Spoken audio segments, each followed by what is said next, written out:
Hello! We're doing another Wiggle tournament. In case you don't know what that is, that's a tournament series that we have that is meant to answer the age-old question of who wins in a 1 versus 1 with infinite gold and level 30. Alright, so if you've ever wondered who is the strongest hero 1 versus 1, is it non-Druid because there are 2 heroes that you can play? Or is it Faceless Void because Chronosphere is really good? Or is it Enigma because, you know, double black hole does 100% damage? Well, it could be any of them, and that's exactly what this tournament series is about. So we have 121 players, each of them is randomly given a hero, and then we just do a double elimination bracket with it on a fun little tournament, on a fun little custom map we made for it.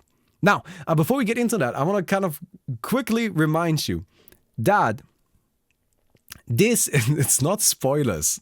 It's not spoilers. It's the same intro I did last time. Shut up, Chad.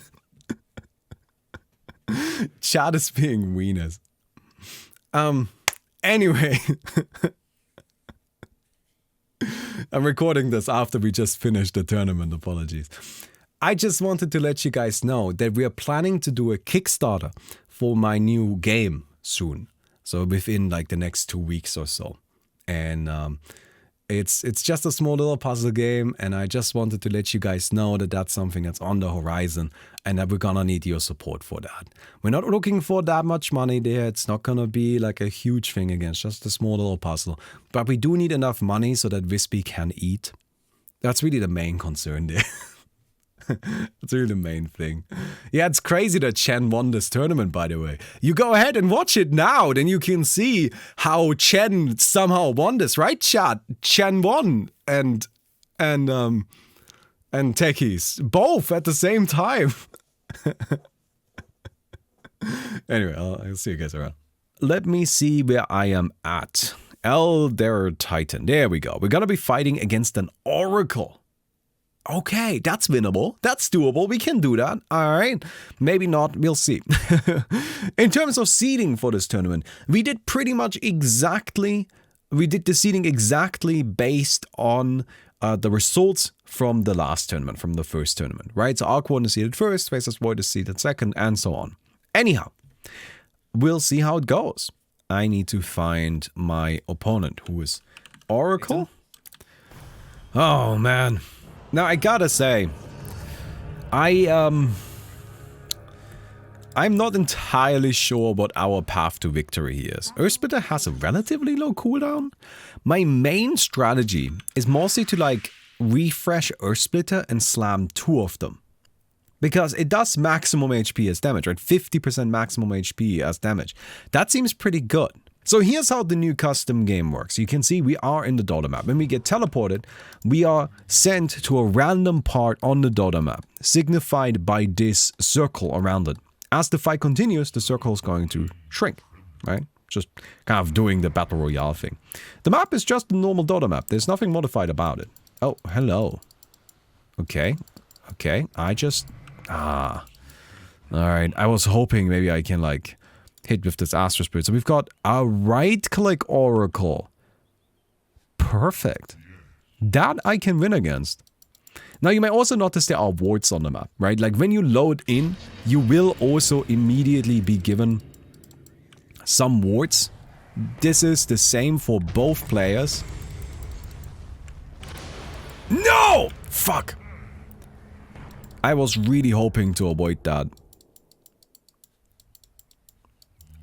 It's not gonna be enough, right? Ah, it's not enough. It's not enough. Okay. What do we do? If I want to have a shot at this, I'm gonna need to do it with my ultimate, right?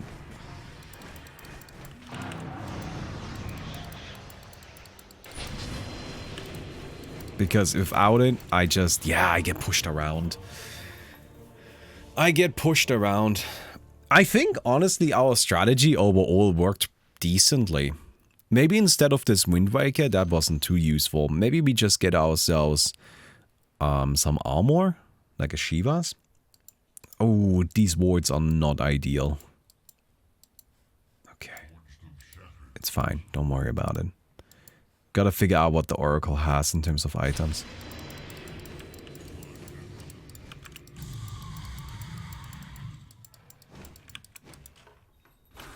Alright, nothing, really. Alright.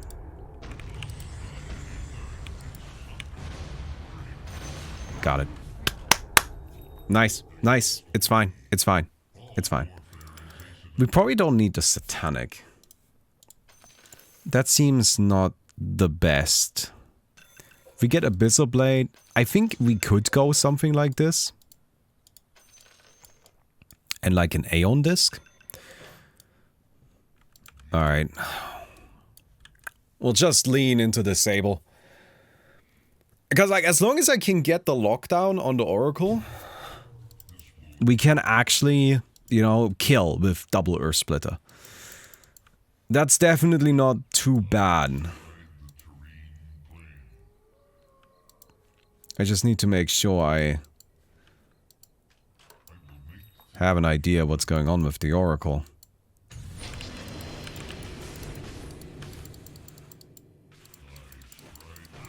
Alright, that's fine. That's fine. We need to wait this out.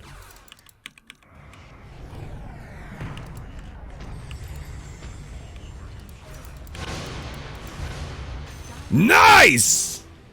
Yeah! We did it! Okay. Elder Titan can't do it. Will you look at that? Oh, we've got the next guy already ready. Alright, you know what? How about we just get some... My match is a little bit out of the way here. Where's my... There we go. Yes, I am fighting Sven. I can win against the Sven. That's winnable. Let's go ahead and pick up our usual stuff. The lag is a bit of a problem, I think, especially for our build, because we're so dependent on hitting the Sable and timing everything. But you know what? It's just kind of the nature of things. So we'll just have to deal with it a bit. Alright, let's see if we can find the Sven. Oh, we found the Sven. Well, that was easy.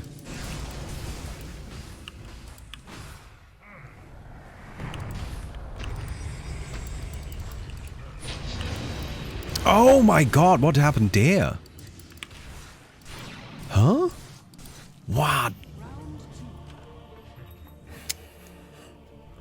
The Lincolns. In between the Abyssal Blade and the Scythe of Wise, the Lincolns came back online. Very unfortunate. Okay, let's try this again. Oh, don't walk out there, buddy. Don't go out there. Alright, that's fine. We get also some distance. You've got Aeon Disc. Okay, so we need to break the Aeon first.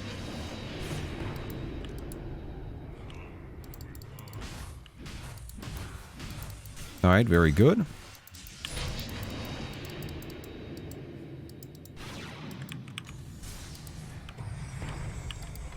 Alright. Oh, god damn it. No, that's it. That is it. Very unfortunate. Yeah, Sven is a bit rough. Sven is definitely a bit rough. I think like Sven is just like a lot more straightforward. You miss seeing him refresh. Oh, I didn't miss anything. It's just really difficult to react to things if you have like 300, 400 ping. Look, I don't like blaming things on ping, right? But like, it's just like saying I needed to react to things. I can't react. There just isn't enough time. But well done to the Sven. Nicely done right there. Ah, man. Well, we're gonna be going into the losers bracket.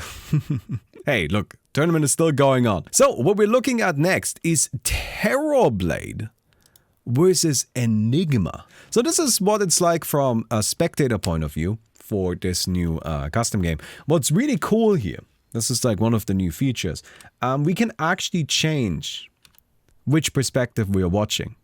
Right, so you can see right now we only see what the Terrorblade sees, and right now we only see what the Enigma sees. As I already mentioned, I think Enigma is incredible. Alright, I mean, I got 5th last time with Enigma, so that's not a... You know, that's just a really strong hero.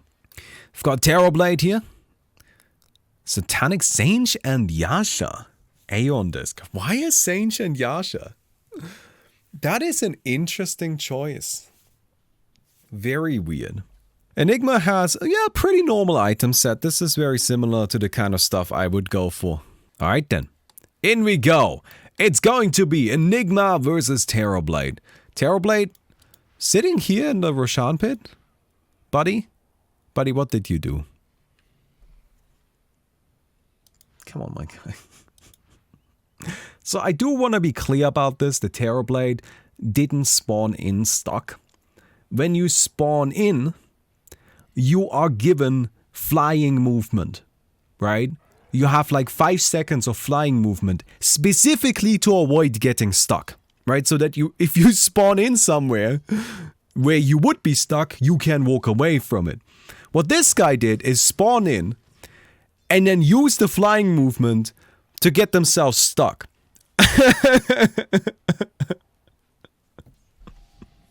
So yeah, that's gonna be interesting. Alright, there's the Enigma. There's the black hole. And, ooh, the fear, no BKB, no BKB. But it's fine, the Terrorblade can't run away. Alright, the first round goes to Enigma then. Alright, what a start. So these shops are scattered around the map. Because what they do is they let you buy detection. Right, those are detection shops. The big thing I think that Terrorblade has going for himself here is the Terror Wave. Right, that's a very powerful effect. And, alright, farming the creeps, very important, yes. Very important. Alright, so this is our next arena. And we have Enigma. Just kind of sitting over here, so you can kind of see. They actually, do they both see each other? No, Enigma does see the Terrorblade, but the Terrorblade does not see the Enigma. Alright, Enigma, invisible, goes in, catches the Terror. Nice, Aeon Disc cancel, perfect. Refresh. Ooh, that's some damage, but nothing too bad. The Aeon Disc counters it, and Terrorblade gonna be going down. Enigma moving on in the bracket. Nice. Clean. Perfect. Do you guys want to see Rubik versus Silencer or Lich versus Invoker? Alright, Lich Invoker. Oh wow, that is very overwhelming. I guess Rubik versus Silencer isn't expected to be the most competitive. Lich versus Invoker from the anime.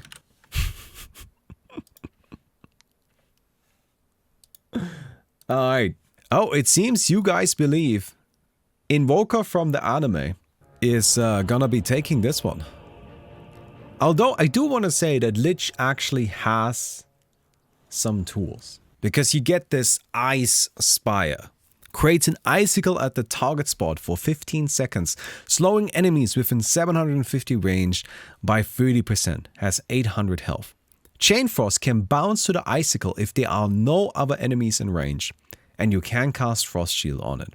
You know, Chain Frost does a lot of damage, but it wouldn't be too useful in this kind of mode because there's nothing you can bounce it off. Except you can bounce it off of the Ice Spire. Invoker, on the other hand, is Invoker. And, yeah. It's Invoker. I don't really have much else to add to that. It's gonna be an Invoker who has got infinite tools and can really do whatever the hell he wants to. So we'll see how it goes. Lich gonna need to be a little bit tricky. Invoker coming in with the immediate invisibility, the Ghost Walk, of course. Pretty big advantage here, just giving you invis without needing to equip an item for it. And Lich just kind of sticking to the outskirts here, sticking to the outer parts of this arena. Doesn't wanna go in too deep. I wonder if they... Invoker doesn't have any idea the Lich is here. The Lich does see... No, doesn't see the Invoker because the Invoker is invisible. Nice blink, gets out of there. Very good. The casual Lincoln's also being very useful there. But without detection, this is gonna be a struggle. Now, there is a shop here. This shop will provide detection. The problem is that the Lich actually is struggling to even make it there. Alright. Lich could buy detection, but needing to go to the shop for it that in of itself is a bit of a task. Nice blink forward. On the move, Invoker right behind though. And there comes the Hex. Lich taking a lot of damage. No Aeon Disc to be found. Double meteors. And that's it. Invoker takes the first round.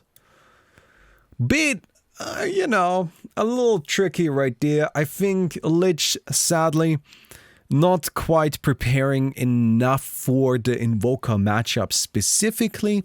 So, you know, we need to kind of maybe keep that in mind a little bit here. Like who you are fighting against exactly. Okay then. In we go. Invoker running in. High movement speed, of course. Lich does have detection, although in the backpack. There we go. Throws down the sentry. Now Lich sees it. Blinks out. Oh, you don't want to be out there. So if you're outside of the circle, you start taking damage, can't heal, and also... Oh no, Invoker gets out of there. The ultimate doesn't get anything done. That's very unfortunate. You need that Chain Frost to be effective. That's your main tool here. Lich doing something smart though. Taking down this creep. I like that a lot. Okay, BKB. Gets the Hex. No BKB yet from the Lich. Just kind of relying on the Aeon Disc. There's the ultimate. We've got a bounce, but oh no, it's just a little bit too far away. Lich still trying to kind of create a bit of a gap here, and gonna be retreating out. So as I mentioned, you don't want to be outside of the circle. Outside of the circle, you start taking percentage-based damage. You can't heal, and you are silenced, so you're severely limited out there. Tornado, EMP, BKB from the Lich though. Oh, keeping himself safe here. Just Lich gonna stay protected. Blink forward. We use the Ex Machina for a refresh, but here we go with the Hex. But again, Aeon Disc. The lots and lots of refreshes with the Ex Machinas. Alright. Is that another ultimate? No, just dealing damage here. Triggering that Aeon Disc. That's actually a big deal. You gotta get through those. And Lich somehow just going for the right click strat. Oh, that is so much damage though. And finally, the double Sunstrike closes it out. Poor Lich putting up actually a fairly respectable fight. But Invoker from the anime gonna be taking that one. Oh, okay. We got Drow versus Enigma. Now, thank you, my friends. That's the one. That's what I would like to see. I think you guys are up for that too. On the one hand, of course, we have the absolutely overwhelming power that Enigma brings. But on the other hand, Drow has range. Drow can out right-click you very easily. Low cooldowns, which do actually matter in this mode. And long range silence. So I think there's definitely some potential here. Personally, I would still say that Enigma is more likely to take it. But nonetheless, there's a good chance here that the Drow can maybe pull something off. Enigma going for pretty predictable item build. Yeah, this is just the baseline Enigma stuff. Drow Ranger is more interesting. So you can see the Ballista. That's one of the big ones, right? I think Ballista is just absolutely excellent. On top of that, we also see some other interesting choices that are actually quite weird. I don't know. Yasha is a little weird though, I'm not gonna lie. Maybe just for movement speed? Alright then, in we go. Enigma, sticking to the outskirts for now. I think as Enigma, you're always trying to snatch the opponent. Oh, I like what the Drow is doing here. Drow actually de-warding. Enigma blinks forward, misses! Oh no! What a miss! What a miss! Is that gonna matter? Drow takes a lot of damage. She doesn't have enough healing though. And Enigma takes it. Alright. The big double black hole ends up being a little bit too much for the Drow Ranger to deal with. Picking up the Swift Blink. I like that. I like going for mobility. I like going for like the more defensive items. Right? You will be able to kill the Enigma. You don't actually need that much damage. You don't really need a Mjolnir. In my opinion, right? Because you can just depend entirely on your normal natural damage output as long as you survive. Oh well, we'll see here. Enigma gonna be going for the invisibility again. Drow running around and just kind of playing it safe. No big deal. She doesn't know the Enigma's here because the Enigma is invisible, but she probably saw him go invisible. So that's... Oh! Oh, that's good! Run! Run! Get out of there! Oh my god, that is your moment! Oh! That pure skill. Absolutely fantastic. Perfect. Brilliant execution. That's exactly what you need. No, that's huge. The BKB now on cooldown. The Ranger, can she get a silence or something like that? I mean, she might even be able to force... Oh, that almost hit! But now the Enigma is invisible again. Chasing her down. Okay, okay. Blink! Blink! Nope, nope, she's stunned. The silence, Enigma, doesn't have the BKB! Oh my god, Midnight Post on cooldown, but that's the Aeon Disc triggered! Oh, you needed to get out of that! Aeon Disc gonna be swapped out for more damage, Daedalus. Alright, Enigma still on the retreat. Drow Ranger? I don't know where she went. She's up on the... Why are you up there? What are you doing? Okay, that is your ward. Good. I guess it kind of makes sense then. I sort of accept it. That's... I don't know. It's still like a really, really tough spot to be in. Enigma comes in. There's the black hole. And... The heal though! The heal of the neutrals! Does she have it? She needs another hit! She needs another hit! No! She doesn't get it! No BKB! No BKB! Oh my god. That was close. That was close, but Enigma still takes it. Now this one is actually kind of interesting. These, I think, are what I would describe as underdog heroes, right?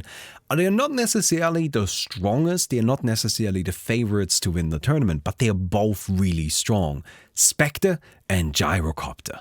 And I think Spectre and Gyrocopter are definitely two heroes that they can make some upsets happen. Gyrocopter picking up the normal stuff, right? Nothing crazy here.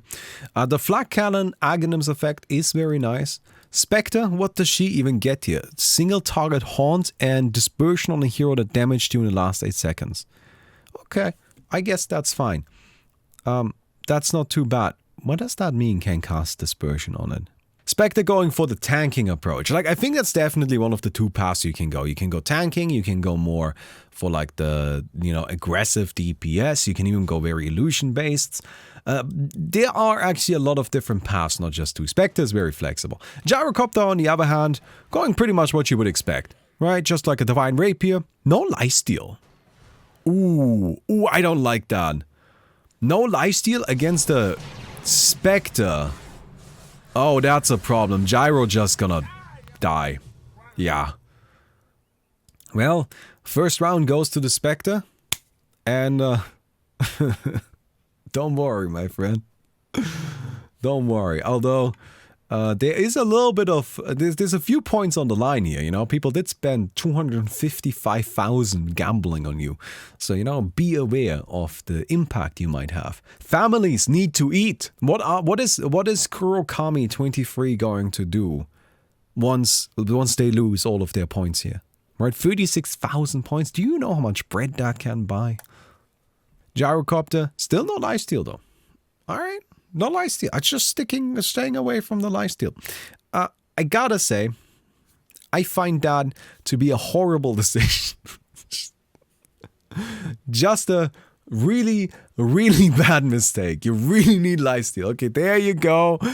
Deciding to go with it. Changing the item build a bit. I think that's very good. Yes. Get Skadi, get a Soul Cross. You need to tank up. You need to be able to take these hits. I actually think Aeon Disc isn't that good either. Spectre doesn't try to burst you down. Spectre wants to win a war of attrition.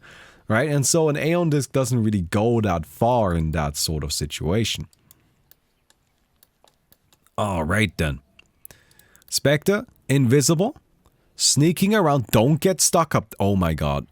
No, wait, she has a Giant's Ring. I was like, she's gonna get stuck. But it's a Spectre. She's fine. She doesn't really get stuck that much. Gyrocopter. Oh, cooldown. Yeah, nice. Gets that. Spectre jumping on the gyrocopter using her ultimate.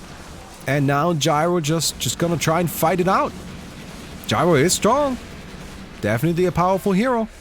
But Spectre is just maybe a bit much to handle. No, actually, Gyro is still looking good. Takes down the creeps.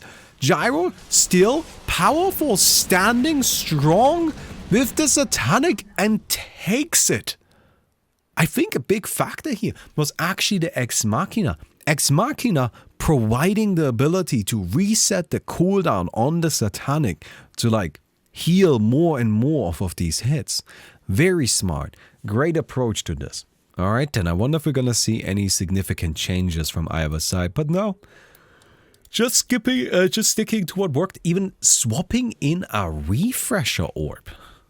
Interesting. Refresher to, I guess you can use that to reset the Satanic and Ex Machina, which lets you then use the Satanic, reset that with the Ex Machina, to just like continuously have Satanic, right? You can Satanic, Ex Machina, Satanic, Refresher, Satanic, Ex Machina, Satanic. That's like what? How long does this last? 24 seconds of Satanic? That's pretty significant. Alright. Spectre ultimate used immediately, chasing down the Gyro, but she doesn't have detection. So, Eromanga Sensei gonna be fine for the moment. Just gonna be hiding up here in the corner, no big deal, playing it safe. Cooldown comes out, deals some damage. Oh, actually, Spectre finds the Gyro. Gyro gonna try to turn around, but the Satanic effect got purged off? No, there we go. Satanic is now activated, healing back up to full. Winnington trying to just overwhelm the Gyro at this stage, and it's not looking too bad. She's doing some serious damage here. And there we go. Spectre actually takes it. Wow. I'm gonna go ahead and do my match. I gotta fight a puck. Now, this is where we need to ask ourselves, do we stick to our previous plan with the refresher? I don't think so, right? We just go right click and we just try to beat the living shit out of puck. We'll pick up all of the usual stuff. And then, for a proper right click build, we're gonna need an Assault Cross, we're gonna need a Satanic, we're gonna need a Divine.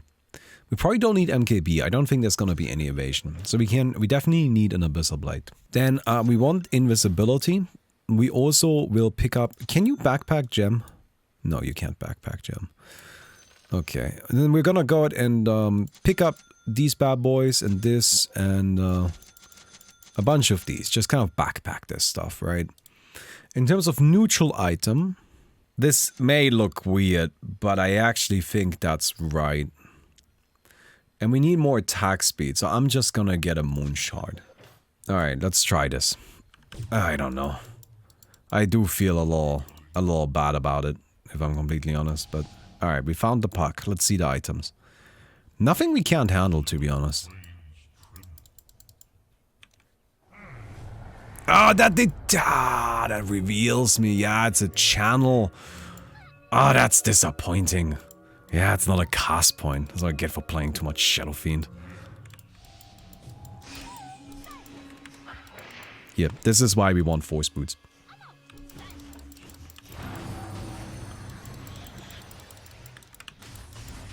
Nice. Got it! Yeah! I'm ready. I'm ready. I got it. Don't worry about me. Don't worry about me.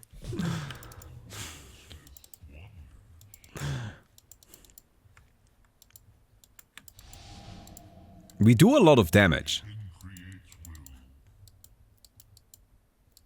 Where's the puck? I saw the puck up here. Admittedly, the puck is gonna be nearly impossible to catch within this area.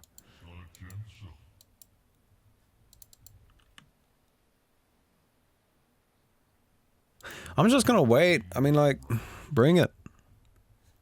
You think the puck is invisible? Why would the puck be invisible? What would be the point? Ah, there we go. You just miss.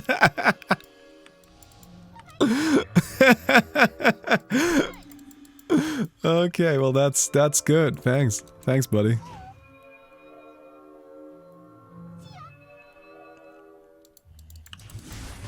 Got it. Oh my god. I actually do so much damage. That's kind of crazy, just how much damage I do with Elder Titan. Well then, guys, it seems the economy in shambles. Oh no, how could this happen? Very unfortunate, everybody, but as you know, as you can see, that's just kind of, you gotta have faith in me. You gotta have some faith, that's all I gotta say. Alright then.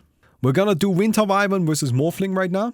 And then we're gonna do Wraith King versus Lone Druid. Well, let's think about this. What does each hero have? Right? What are the tools given to each of them? Winter Wyvern has Winter's Curse, which is a 7-second stun. Except it isn't. This bad boy ends early. So you do have actually only a 2.5 second stun, which is really not actually that great. Like, that's not that good. This is great. Lots of range, flying movement, night vision. Night vision not so useful here, but you know, it doesn't really matter. Bonus damage, huge slow. This is bad. This is bad. So really, Winter Wyvern is just Arctic Burn. Now, is Arctic Burn alone good enough? Maybe. Actually, there is a chance. Arctic Burn is very good. On the other hand, we have Morphling. Morphling, of course, I think just kind of like a legendary classic carry. Everybody knows Morphling. Everybody loves Morphling. Not going for a shotgun build here, though. Just trying to like force his way through this. And I gotta say, I think that might actually be a problem because of this ballista, right? The Winter Wyvern trying to just outrange Drace. And that's, well, that's gonna be a bit difficult to deal with. Morphling actually doesn't have that much attack range. That's definitely a weakness of the hero. No Moon Shard on the Morphling? No Moon Shard? No, there is a Moon Shard, don't worry about it. But no Aghanim Shard, which doesn't really matter. Having the multi-shot doesn't make a difference. Although it does increase the stun duration, so would have been nice, I guess. I don't know. I assume we're going to see a mostly agility-based Morphling here, but oh well. They're both just playing it safe. Winter Wyvern floating in, and she's close enough for Morphling to initiate, but she's got that flying movement. Oh, Morphling is struggling so hard to actually do anything to her. There we go, the Morph! Now the Morphling is the Winter Wyvern! Tries to chase her down, still on the retreat. There come the attacks, Aeon Disc, but that doesn't really make that much of a difference. Yep, that doesn't do anything. Second ultimate though, just for a bit more extra stun. And it actually does it? Why did the second stun last so long? Wait, that second stun, was that because of the neutral creeps? Do they count if there are no enemies in the area? Neutral creeps count? I didn't know that. Really? That's some wild shit that neutral creeps count. Yeah, I get that neutral creeps are an enemy, right? But like, they're also not. They are literally neutral. It's in the name, right? Like, they are neutral. They're not actually enemies. So, I guess, like, that's kind of okay. Cool. It worked, I guess. Let's go. Dre's now picking up the Mirror Shield, which I'm surprised to not see that earlier. I mean, like, you don't want to get hit by that ultimate, right?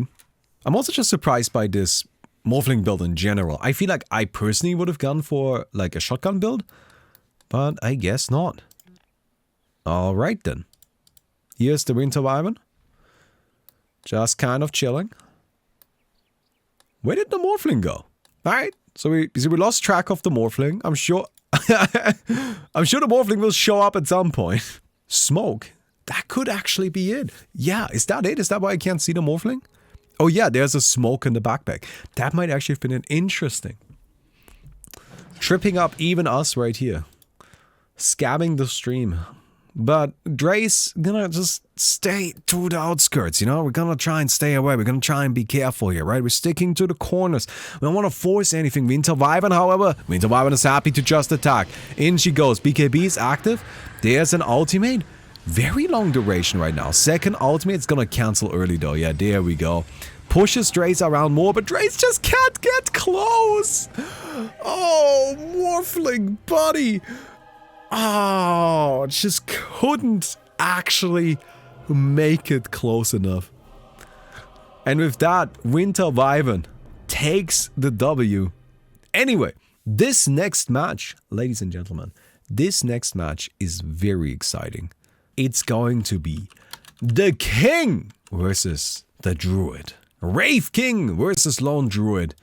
Two absolutely top tier heroes. Two heroes that are just of the absolutely highest quality, right? Coming in with massive firepower on both sides. Now, Lone Druid, of course, having, you know, the bear, that's a pretty big deal.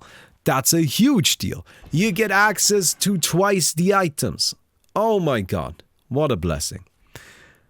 Wraith King, on the other hand, while he may not have twice the items, he does have twice the lives. That is a pretty big deal as well.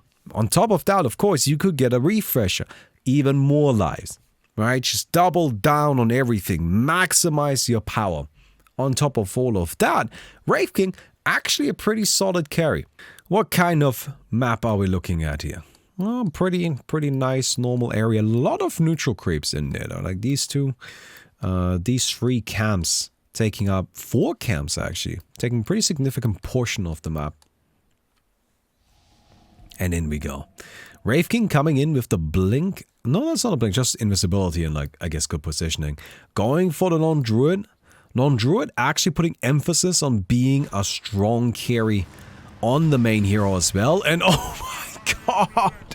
Oh my god! The bear! Dear Lord! What was that? Okay. The Spirit Bear with the pirate hat. So why does the Spirit Bear attack so quickly? Spirit Bear has a low base attack time, right? It's part of the ability. 1.35 seconds base attack time. You can even lower it with the level 25 talent. Low base attack time means you attack incredibly quickly. And this is where we need to talk about the Wraith King's item build. Look at this. There's no defense here. If you don't have any defense and your opponent is just trying to overpower you with sheer damage, well, that can go pretty poorly. Wraith King picking up the refresher that will add in just another layer of survivability, right? And that can go a pretty long way. Alright, swapping out one of the moon shards, I think that's a very good idea. Honestly speaking, oh, okay, getting Hammond's Halberd. Dre's going for a very interesting style here. Going for more of the, like, utility, I'm gonna disable you and kill you within a disable style.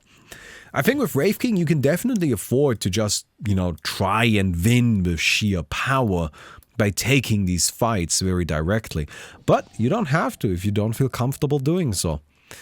Alright. Lone Druid coming in with the entire army. Drace. Who are we jumping on? Hexes the bear immediately bashed up and hexed up by the hero. Here's the first death. Alright, the fear, the second death. Of course, the death delay agonims. Oh my god, are you gonna disable the Wraith King through no refresher? Oh my god! Drace didn't even get to refresh. The permastun from the Lone Druid. Disabling Wraith King until the very end. And with that, Elvina taking it cleanly. Wow.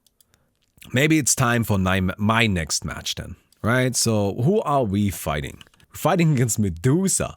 Very fun. All right then. Now, this may look weird. It may have looked weird before, but it made sense against Park. But why would I get force boots against Medusa? Because of Ballista. I think Ballista is gonna be incredibly difficult to beat. I can't kill Medusa with just a double ultimate. Honestly speaking, that's just not something that's going to be good enough here. right? Double ultimate just doesn't do it.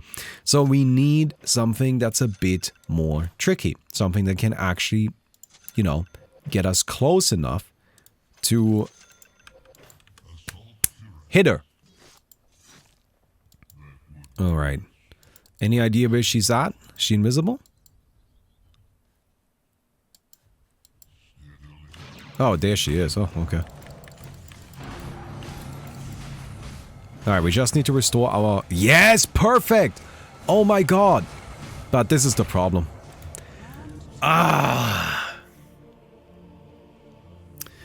So what's the issue there? The Medusa ultimate lasts long enough that she can connect with it twice. What could I do? I need defense. I need to like engage, have her use her ultimate and then yeet myself out of there immediately. Okay. Might be weird. Might be bad. I'm gonna try it. Oh.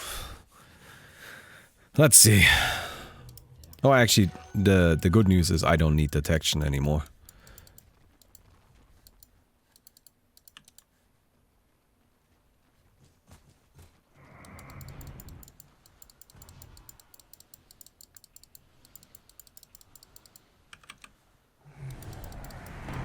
Did that hit?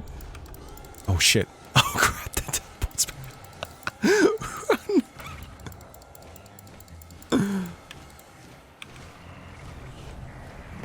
Alright, we connected with that.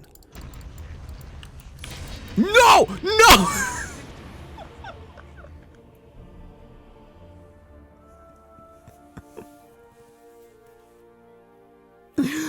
I didn't check for that. I just assumed she would have a ballista, but no, she didn't have one. Ah, fuck. Ah. Alright. Look, that's just a really rough matchup. Alright, good news, I'm out of the tournament. Right? Now you don't need to watch me play horribly anymore. Now we can watch everybody else play horribly. And isn't that what we're really here for? We're gonna go ahead and go into the Meepo match. Who is excited for the Meepo match? Chat, push one if you're looking forward to seeing what's gonna be going down here. But, of course, this isn't just Meepo. It is Meepo versus Dark Willow. Dark Willow has one of the strongest abilities in the game. Not even just one of the strongest, but like actually multiples, right? The Terrorize is amazing because it's so difficult to interact with. And then, oh my god, what do you even do against the W, right? You just cannot really interact with her at all. So, we'll see how that works out. So here's our Meepo. We got the 5 Meepos going on, right? As you expect. Aghanim's Shard gets going immediately. Here's the Hex. That's one of the big ones. And then I don't really know what you can expect of Meepo. Picking up Helm of the Overlord, just spawning in some creeps. Yeah, you want to dominate those really quick, right? That's just like one of those optimizations. Dark Willow, on the other hand, of course, you want to just go for high attack speed with her, right? Although she does already have 110 attack speed at level 25 anyway. Aghanims is the big one with her. Shadow Realm. Attacking no longer takes Dark Willow out of Shadow Realm. That's the big thing, right? She can keep hitting with it and whew, overwhelmingly powerful. Meepo, on the other hand, what is going on with your inventory, my guy? Alright then. Well, we're going to be heading into this next match. And we'll see how it works out. Meepo has positioned one of the Meepos up here. Interesting. Alright, takes down this little ward. Just counter-warding right away. Dark Willow picking up a Mirror Shield as her neutral item. I mean, she nearly has maximum attack speed anyway, so not a huge surprise. Also, kind of something that's a little bit fun, but a Refresher Orb. And you can almost certainly expect this Refresher Orb to be specifically to refresh Shadow Realm at 12 seconds cooldown ability. Alright then, do they have vision on each other? Meepo doesn't know where the Dark Willow is, and the Dark Willow doesn't know where Meepo is. Well, not for sure. Right? They did both counter-ward each other, so they should each have a bit of an idea, but not actually that much. Alright, Meepo invisible. Of course, something that's always risky with the Meepo is if you just one Meepo, you know, like accidentally, you know, yeet yourself into a bad spot. No, actually going to dominate this creep. Alright, I guess why not? That's actually a smart idea because this can be used to scout out what the Dark Willow is up to. Oh, she's gonna go invisible. Doesn't want to deal with this golem. No, that is kind of scary. Oh, they are both. But Meepo has the tech. Oh, she finds the Meepos! She finds the clones! Oh, there we go! That's the first round! Actually, a pretty decently quick response from the Meepo player. A pretty quick response from Infinite Void, but... sadly, there was just a bit too much damage. Alright. Into the next arena we go. Dark Willow actually gonna be way more aggressive this time around. No. Full spec. There was this inkling of, okay, let's go in, but, you know, we're not gonna take a risk that big right away. Meepo going back to just chilling, taking it easy. Has the army grouped up around this big tower right there. And finds the Dark Willow. That's it, right? That's it, yeah. There we go. There's not much you can do there. If you get caught like that, it's over quickly.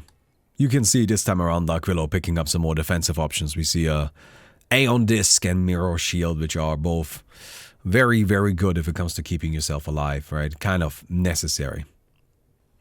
Alright then, last arena. Every match is a best of 3. This is the one to decide it all. Meepo again, gonna go ahead and hide the army away in the trees. Dark Willow, scooting forward. Great work. Loving the tournament style content. Hey, thank you, dude. Appreciate that. I was thinking about doing an Atomic War tournament next week. You guys want to do that? Sounds kind of fun to me. Oh, Dark Willow. Oh, Dark Willow. There's the Meepo. She is sitting on top of her own detection, though. Like, playing it safe. Doesn't really want to get caught by anything again. Right, the invisibility from the Meepo definitely was the problem last time around. And she's, yeah, just sitting on top of the sentry. No big deal. Oh no. Oh no. She gets hexed up. Where did she go? Where did she go? Oh! There's the fear! It connects! Does she have anything? Does she have enough damage? She does! Deadly takes it. The Aeon Disc pulling through right there. Because it just gives her the moment she needs to be able to fade into shadow. And, no, the damage, damage speaks for itself. So Deadly gonna be taking out the Meepo here with Dark Willow. This one sounds very interesting to me as well. Ursa versus Legion Commander. Now, Legion Commander is a bit of a special case. A bit of a special beast. So, Legion Commander was hotly debated in the last tournament. Because everybody was like, Baumi, you've given her way too much dual damage. Despite the fact that the math, which we did on stream and almost got banned for. But despite the fact that the math said, no, it's not too much. And then Legion Commander goes into the tournament and just loses horribly. She just immediately lost. Now, you might be wondering, Baumi, well, how much dual damage did you give her? A little. Legion Commander starts out with 1100 bonus damage. Now, maybe I should explain why are the numbers so high? Because what we were doing, so here's the mythology, here's the base idea. We calculated out how long a game would take for you to be level 30, which is about 70 minutes. Then we took a 90th percentile game, not 99th, not nothing too crazy, just 90th percentile game, a game where you were performing well. And then figured out the average amount of kills that Legion Commander gets. And then we just calculated how many of those kills could be dual kills. And then we gave her the benefit of the doubt and assumed that every time she could get a dual win, she did. And this is how much damage you end up with. That's just it. That's the number. Look, the thing is, 70 minutes is a long-ass fucking game. It's just a really long game. Alright, Ursa, on the other hand, Ursa, a bit more straightforward, right? And I think Ursa can definitely do it if the Enrage comes out before the duel. That's like the big thing here. Oh, throws out the Enrage right away, but now it's on cooldown. Of course, Enrage doesn't have that long a cooldown, so this might not be a huge problem. She blinks in, trying to find this Ursa, but Ursa actually finding a very clever hiding spot here. Very clever hiding spot. There are many kills since minute 45 IMO. After this game, I'll show you guys the math. Don't worry, it is foolproof. And... oh, there she... yes! You got it! The Ursa actually got the rage! That is huge! Oh my god! That reduces the duel duration so much, and now Ursa's gonna try and chase down the Legion Commander. Legion Commander... well, funnily enough, she just didn't do enough damage, but Ursa stops... oh no! Ursa stops chasing her. I guess no boots? And Legion Commander falls back. Alright, Ursa. Sitting at the tower here. Looking for more detection.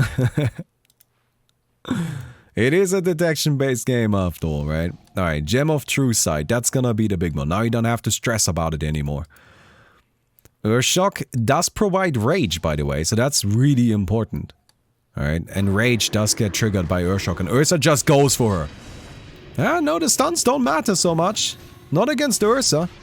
There's another one, gets a good not disarm, break, and that's the first win. Goes to the Ursa. Clean. Oh, Ursa. Ursa, of course, I think expected to be a top performer in this kind of bracket as well. Just because you have that huge amount of damage reduction status. It's got like no cooldown. Keep in mind, Leshrac actually also applies Enrage. So now you use that. You know, you now get Enrage on top of that. Overpower and Fury Swipes is just disgusting amounts of damage. Ursa can't ult during duel because this is a silence. Right? Like that's the thing. Duel silences both parties, which means Ursa can't use Enrage. You need to be able to use, you need to not be silenced to be able to use Enrage, okay? Ursa finds the Legion Commander. Legion Commander on the retreat. Like, that's a thing I've noticed here. Isn't it kind of wild that Legion Commander is always running away?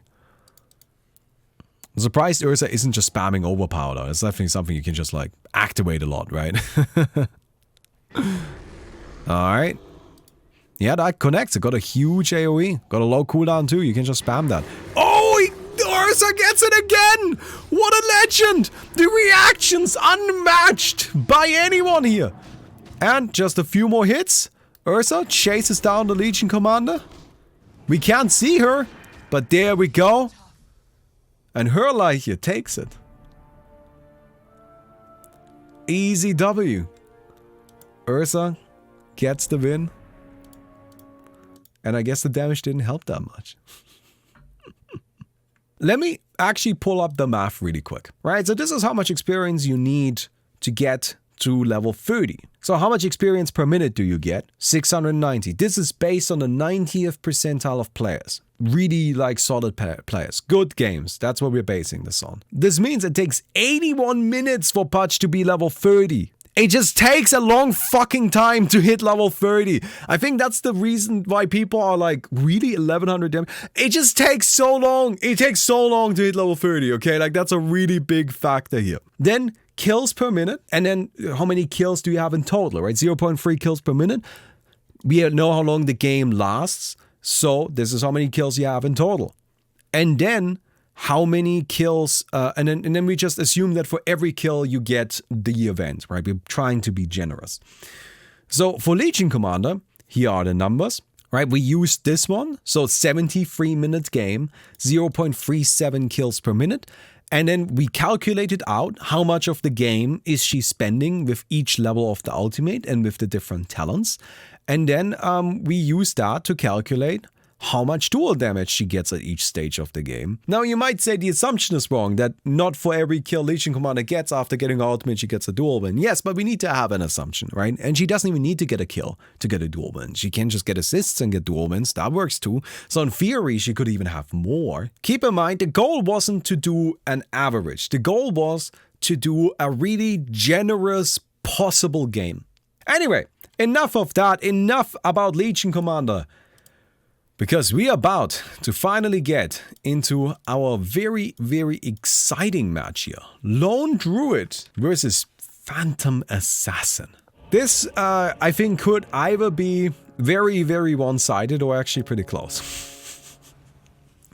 It kind of comes down to what the Lone Druid is able to pull off here. Because Phantom Assassin, of course, okay, alright, yeah, no, that's, I get, yeah, you can, no, that's, oh, sure, yeah, okay. I gotta say, I didn't expect this to be the path the Phantom Assassin takes. But yeah, yeah, sure, yeah, okay.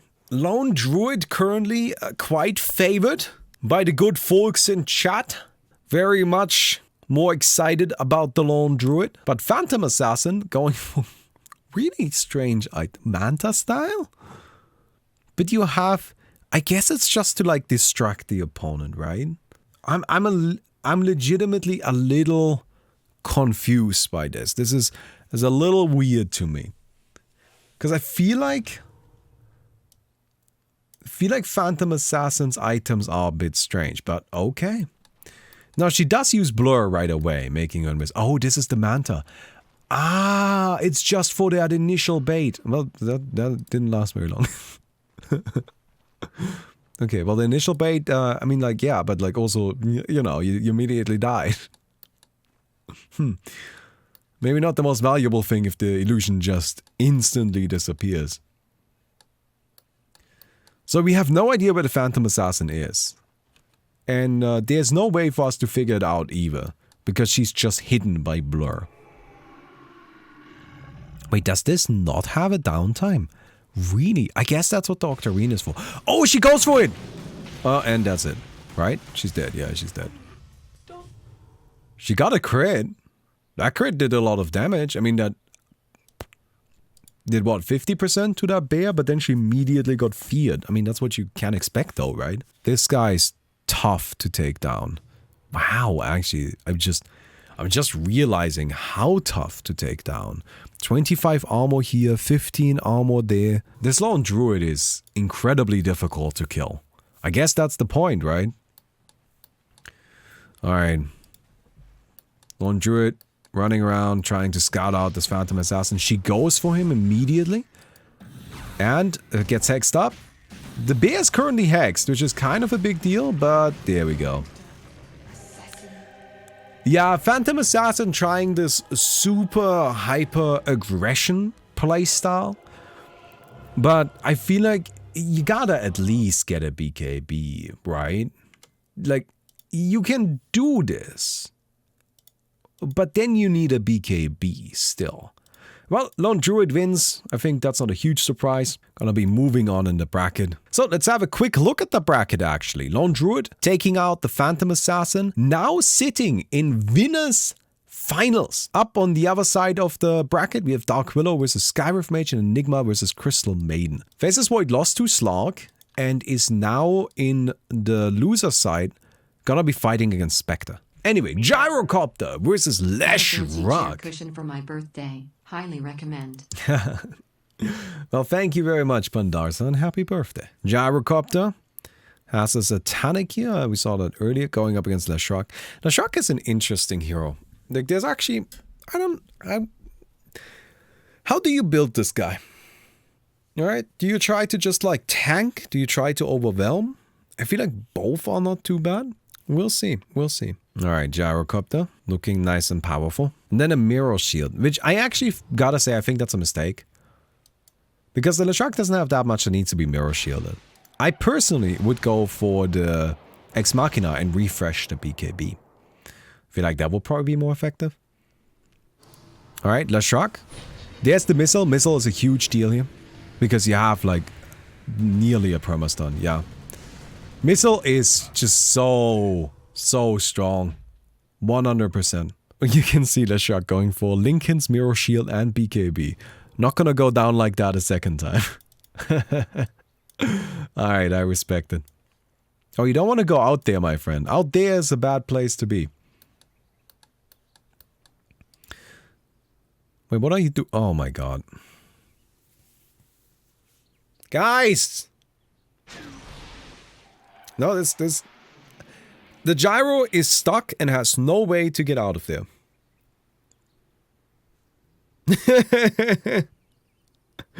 Just no way to get down. So, Gyro only has, well, how much attack range? 365? And the Leshrac has more, right? 575. Don't do this. Don't get close. Oh my god. Get away. What are you doing? Don't get close! Okay, okay. No, no! No, stop it! Okay. No, I think the Leshrac still wins. Oh my god. My soul. It hurts. But I suppose, you know, win is a win. Alright.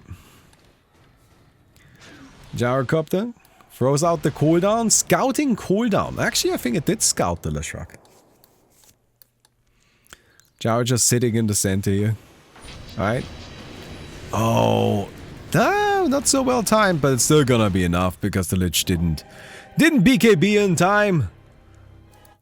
And with that, the Gyrocopter gets taken down. Oh wait, takes the win. Sorry. Ah, my brain. But yeah, Gyrocopter moving on in the bracket. Like, can I just address one thing really quick? I saw a few people say, hey, Baumi, like, why don't you, like, limit it in terms of a MMR who can play? Or why don't you limit it with the region? Well, frankly speaking, you know, it's kind of difficult to fill up the tournament already. Maybe we should have advertised a little bit more, but, like, I just want to keep them chill and casual, right? So what I want is I just want it to be something for us to have some fun with. And not something that's necessarily like super crazy, you know, we gotta stress so much about every single detail here. But right now, let me see if I can get us into the Skywrath Mage and Enigma game. Who do you think is gonna take it? Skywrath Mage or Enigma? I mean, Enigma is a terrifying hero. Through and through. Enigma going for the usual stuff, I assume. Yeah, but you see the BKB, of course. The question is, how does the Skywrath Mage overwhelm this? Oh, wait a second. Skywrath has a fun level 30 talent.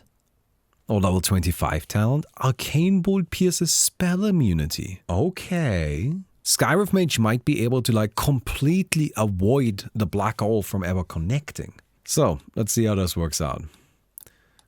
Dual arena down here. Skywrath Mage running around. It's got a Bloodstone here. Throwing down some wards. Playing it cautious. Yeah, it seems that the smoke is kind of the common strategy to try and avoid the vision from giving away where you are. Which definitely makes sense. This Granite Golem just kind of running around, scouting things out.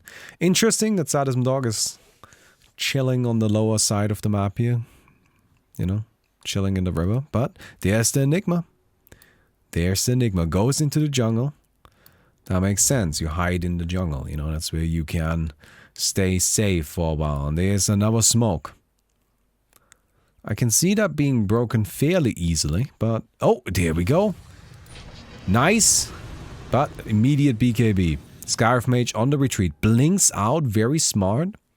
But now a little cornered. Yeah, the circle being a problem there. There's the first black hole. Aeon Disc triggers. And... Oh, no, there's the second black hole. Is that enough? Is that enough? Yes, it is.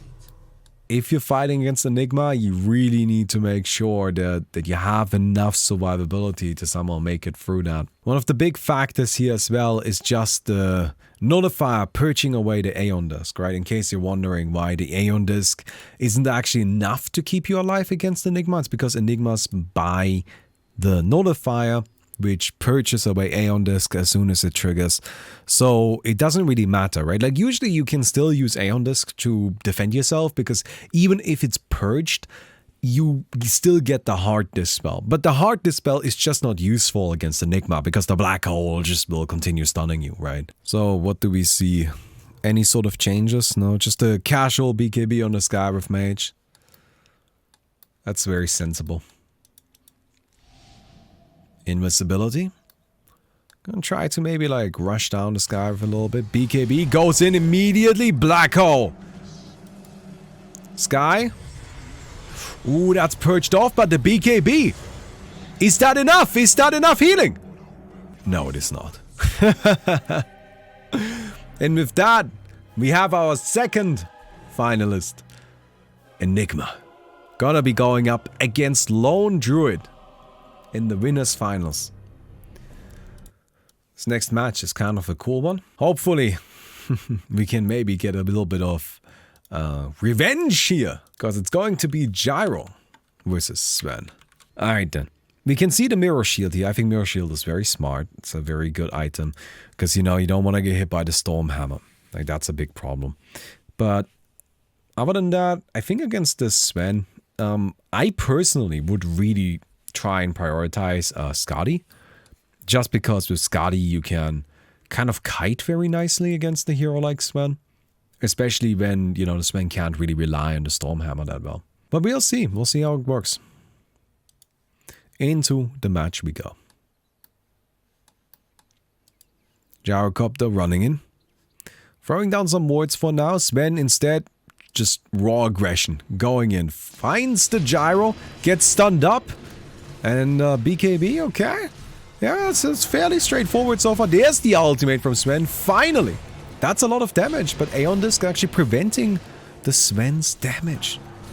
A little bit of kind of self-sabotage in a way. And Gyrocopter now has the Satanics. This is where I expect to start seeing the missiles to come out. Right? Yep, there we go. Missiles are gonna be placed. And that's just a sequence of continuous stuns that are just incredibly difficult to interact with. The thing is, here's why I was surprised to see so many be so enthusiastic about Sven. Well, yes, of course, God's Strength is a lot of damage. It is, undeniably, it's a ton of damage. But like, who cares? Right? Like, who cares about damage? Is damage really a priority? Like, yeah, damage is nice, but it's not really the all deciding factor. Because Gyro hits just as hard with that Divine Rapier. And Gyro has some fun tools. Mostly the Homing Missile, that's the big one. Homing Missile is great, and then so is the Aghanim's, right? It's just like a bunch of bonus attacks that come out even while stunned. Oh, alright, going for the Sven. Sven has the BKB active. A pretty big turnaround in terms of stuns right there. Missile. Yeah, but again, still BKB from the Sven, but it's just not enough damage, right? Aeon Discs being activated by everybody. Now we go. This is where Sven needs to really pull through. Eromanga Sensei doesn't have enough, actually. Wow. Bit of a slugfest. Both players just kind of swinging at each other. But turns out it's enough. Maybe that was a bit late on the refresh. You know, maybe a little bit hesitant on getting that Satanic out. Cooldown? Connects, actually. I mean, it doesn't make a huge difference, but it's a little bit of one. Sven equipping a Monkey King bar now. That's actually pretty clever, you know, helps with the evasion. And Gyro just hanging out. Hanging out. Searching for the Gyro. And here we go. Sven does some damage, but it's really not actually that much. Like, Gyro is tanky. He's got a lot of natural armor. Missile's gonna start coming out, I assume. Oh, there's the BKB. No.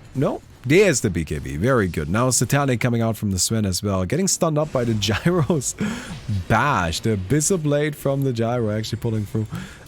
Is Gyro still in the circle? Well, it must be just barely. And with that, that's gonna be a win.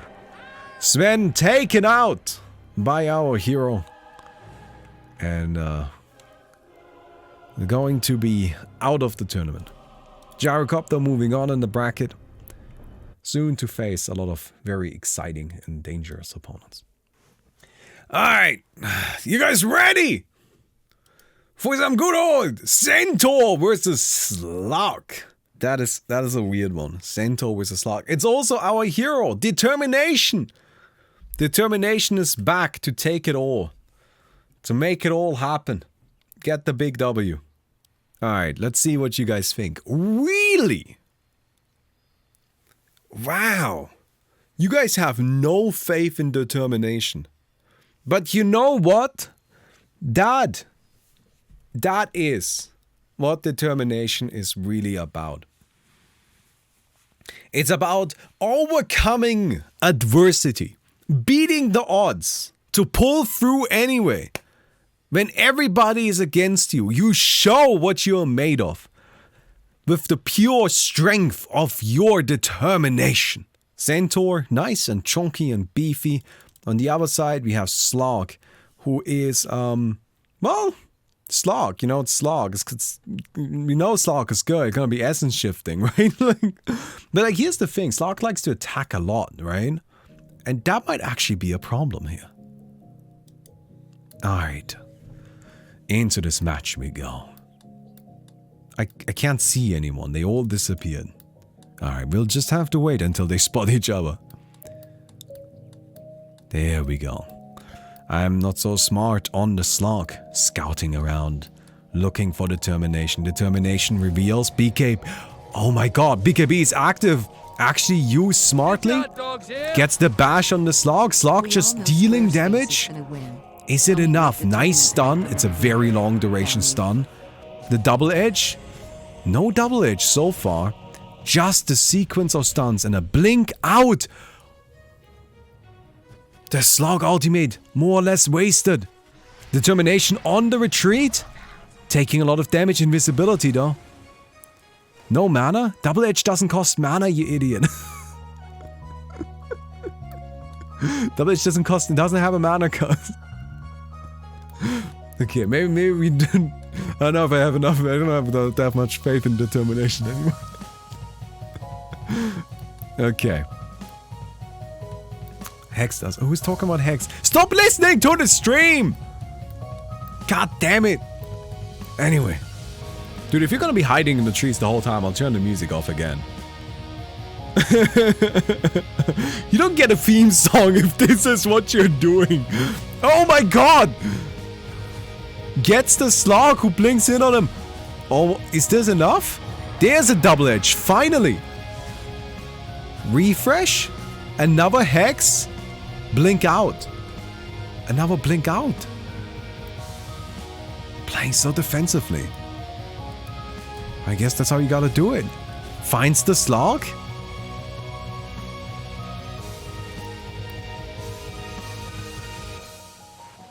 Slark on the retreat now. Needs to get out of vision range. Alright. Centaur doesn't get much in terms of opportunities to actually just, you know, take down the Slark. Gets the stun. Oh, there's the ultimate again. That is so much healing. You gotta get out. You gotta disengage. Yeah. You gotta remove yourself from that situation. Well, the Essence Shift stacks are running out. I guess that's good. You can see the circle shrinking now. It's going to force them together. Oh, there's the first stun. Follow up, double edge, finally. Refresh, another stun. Hex. Oh no. Centaur doesn't get it. Slark activates the ultimate. That's a lot of regeneration, determination going in though, and there we go. I mean, it took the whole song, but Centaur actually wins. Into the second match we had. Ladies and gentlemen. Determination. Finds the Slark immediately.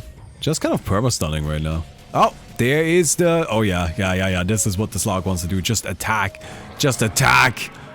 That's right. Just get the hits out. Back to full HP. Got a good amount of stacks though. 27 Essence Shift. I'm surprised to see that the Slark isn't just aggressively chasing down the Centaur right now. That's what I would be doing. I think the pirate hat is actually pretty clever, you know, like really like lets you get these essence shifts going. Oh, there we go. Finds the Centaur. Immediately starts getting these hits out again. Do we have another stun? No, but like again, essence shifts just start stacking up. And there we go. That's it. Yeah, the first match was a grind. The second one, the Slark said, okay, let's do the grind. Let's just do it. It is a rough matchup. It is just a really rough matchup because Centaur wants to like, you know, like outlive you. And Slark is perfectly happy to do that. So, Centaur is outside of the map and then traps himself. Okay. And is dead? Is that it? Really? Okay.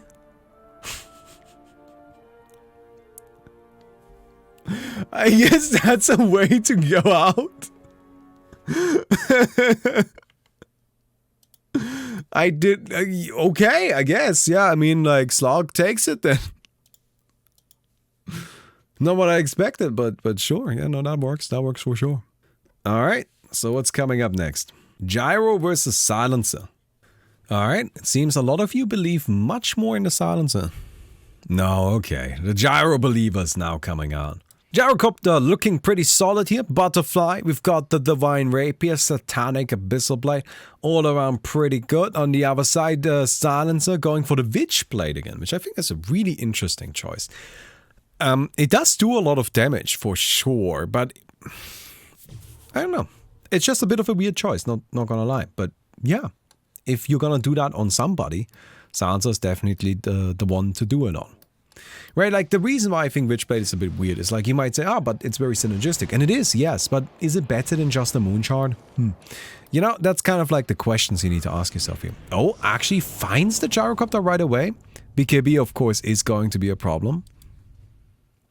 Aeondis comes out, Silencer tries to like take down the Gyro here. Lots and lots of damage. No BKB from the Gyro. Wow. And Silencer actually wins. Okay. BKB, of course, is really good here because you can, you know, stop the damage from the glaives.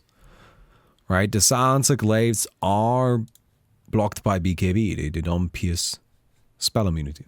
Yeah, but like Gyro should definitely pick up. No neutral item. Okay. Alright, a little bit of nerves, I think. A little bit of spaghetti. Yeah, I think just, you know, like a casual Apex or Pirate Hat or, you know, like lots of stuff would be handy. Could also just get the Ex Machina to refresh the BKB.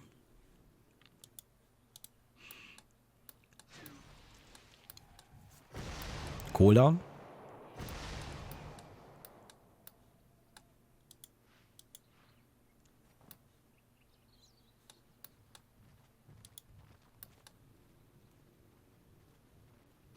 Oh. There's the damage. No Hex though, so Silencer can't just like kill the Gyro. Bloodstone for the healing. Very interesting item choice. And Gyro now, this is kind of the thing, right? Like now Gyro just does a lot of damage. And the Silencer. Wow! Oh my god! That was actually so close! Damn! I am kind of blown away by how close that was. Alright, reverse Abyssal Blade. Now this is where it's worth keeping in mind that really the main reason why this is good on Gyro is because Gyro can get a lot of attacks out, right? That's where the Aghanim's effect comes in. It's like a lot of bonus hits. I'm not sure if the same thing's going to be true for the Silencer here, but it is another stun. The question there, of course, is it better than just getting a Hex, which is a very synergistic item for a Silencer in general. Here is the Mirror Shield, which is actually not the right choice in my opinion. Like, you're not really blocking anything important, right? Like, what are you blocking? It feels a little odd to me to get the Mirror Shield here. But Admittedly, Mirror Shield is so good that honestly speaking, a lot of the time you can't go wrong. And if you're assuming the silencer will have a hex, which is a good assumption, then Mirror Shield is good. Right? Then it's absolutely fantastic. Alright, silencer coming in. Okay, I'm gonna keep the distance, you know, play it safe, no big deal. Silencer E. Yeah, but is that worth your neutral item? Like, that's kind of the thing, right? Like, is the silencer, what is it called, last word, is that really worth a neutral item? It just feels like not quite good enough for that. Then you could have an Apex, giving you 75 agility. But, hey, you know what? I didn't make it this far in the tournament, so who am I to say? Silencer finding invisibility, that's funny. Yeah, these power-up runes do spawn. That's not a bug either. Like, we just left that in there. Because I felt like, you know, it's a normal Dota match. But they would be there. Well, that was kind of the thinking. Alright. Hiding in the Roshan pit. Kind of clever, I guess. Silencer coming in. But getting stunned up, and this will be it. Gyrocopter taking it, moving on in the tournament. After honestly a bit of a slug match. A bit of a tight one. Ah, okay. We are getting a fun match here. Faceless Void versus Phantom Assassin. Now this is one that can actually... I don't know. This is the first time we're seeing Faceless Void. The Faceless Void did lose earlier. Which is a little bit crazy already that the Faceless Void actually lost against the Slark. But I did say that I think if a hero can win, Slark is actually not that not that crazy to me. Because if you just manage to hit the Slark ultimate before the Chronosphere, well, you're looking pretty strong. What makes Faceless Void so good? Well, it's Chronosphere, right? Chronosphere is a 5-second duration, completely uninteractable stun. You just cannot do anything. There is no counter in the entire game. You can't go invisible. You can't BKB it. You really can't even Aeon Disc it. On the other side, we have a Phantom Assassin who is just going for a pretty normal thing, right? Like 2 Divines, a Stygian, just really maximizing damage output here, which I think is very fair, very reasonable. Faceless Void, on the other hand, is going for... Oh, no Giant's Ring, Mirror Shield instead. That's actually like much more reasonable. I personally would go for damage instead. Like an Apex or Pirate Hat, but Mirror Shield is not unreasonable. It's just a very good item in general. This in particular is the kind of like perfect combination of stuff. Aeon Disc, Refresher, BKB. Makes it pretty much impossible to like stop the Chronosphere from coming out. And as soon as a Chronosphere comes out, you're dead. Oh, I love it! The illusion to bait out the Chronosphere. That is actually so clever. Very smart. That's gonna like be a bit of a nightmare to deal with for the Faceless Void, who is just sitting here waiting. Alright, no, that's an illusion. There's the real one. And that's it. Yeah, no, that's that. You just can't interact at that stage. Because, you know, that was even only 1 chrono. Like, it is actually a funny idea to just go for 6 Divine Rapiers on the Phantom Assassin. Okay, I think the 6 Divine Rapiers on Phantom Assassin strategy is actually the way to go. I'm not even joking. Basically, what you're saying is, I'm going to hit you once, and it's going to be a crit. And you don't have an Aeon Disc. But, of course, that only works if the Faceless Void doesn't have an Aeon Disc. And the Faceless Void does have an Aeon Disc. So, we're gonna be going into game 2 here. Round number 2. Faceless Void dashes forward. And just kind of looking for this Phantom Assassin. That is an illusion. Yes. Kind of obvious, to be honest.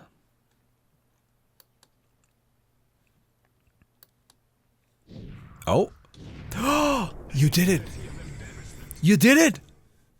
What are you doing up there? Why are you up there? Oh my god. How does that? How do you... Wait. Wait, no way. No way. Can she do it? No. What just happened?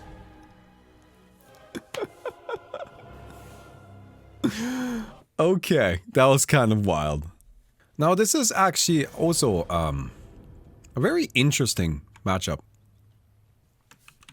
Because Gyro has a lot of AoE, right? And Naga kind of specializes in illusions. I think in terms of raw power, the Naga is like the obvious winner. Right, in terms of raw power, Naga Siren is just clearly the strongest. But the problem is that raw power isn't necessarily all that's going to be determining this. Gyrocopter picking up Apex. I like that. I honestly think, like, even get rid of the...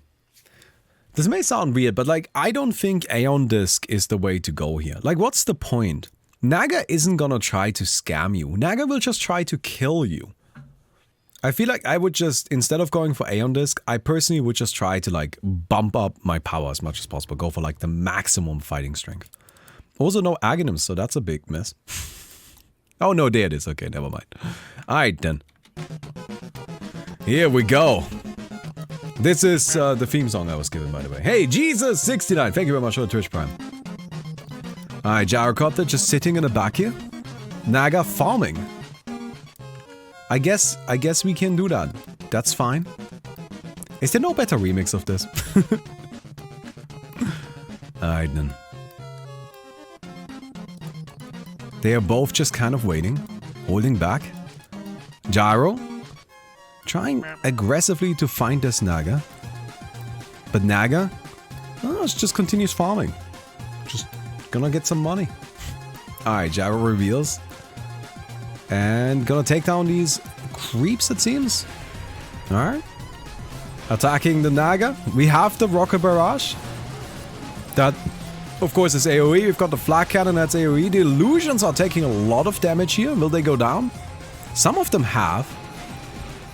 Oh my god, this is kind of a messy fight. But here we go. Flak Cannon does a lot of damage to them, and now it's just a one-on-one Naga Siren versus Gyrocopter. Gyrocopter, of course, pretty strong in these matchups, but Naga Siren has a lot of armor. She's got a lot of agility, right? Song activated, but the BKB is going to be cancelling that. Naga continues hitting into the Gyrocopter. We've got the procs from the E. We've got another illusion set, and with that, the Gyro will be going down. Yeah, this is what I was talking about earlier, right? But there's just not really any sort of like scamming going on here. It's just fighting. It's just two heroes fighting honestly with maximum power. Alright. Let's get ourselves into this. Round 2. Gyrocopter versus Naga Siren. Naga gonna be aggressively running in. Sleep comes out, catches the Gyro. Oh, she spots him because of the Aghanims. The Aghanims does it. Okay, the attacks are coming out. Gyrocopter, however, pretty happy to just slug it out. Sunrise summons the illusions, finally. Attacks are connecting. BKB, we've got the Satanic, of course, for healing. Ooh, more illusions. Oh, but this is just a bad spot to fight as a melee hero. Oh my god. And that's a 1-1. Fine. You can also see that, like, as these fights continue, the Gyro's item set has just become more and more no-nonsense, just streamline, attack, attack, attack. Right? You've got the Apex, you've got, you know, the Nullify MKB, all of these good things. Dropping the Butterfly this stage as well. Not a big surprise. Alright, wait, here, I got it. Sleep connects. Sunrise going in, connects with the net as well. BKB active, the bash. Eromanga Sensei gonna turn it around though. There's the Aeon Disc. We've got the refresh with the Ex Machina. Well, Sunrise still just kind of like getting a few hits, but nothing really too much. Satanic provides a lot of healing, but this is the strength of the Gyro. Gyro can just retreat, right? Just run away. Lots and lots of damage connecting now. Gyro dropping fairly low, but this is where the missiles are gonna start coming out. Sunrise taking these missile shots. 2 of them connect. Oh, Gyro retreating though. And that's still going to do it.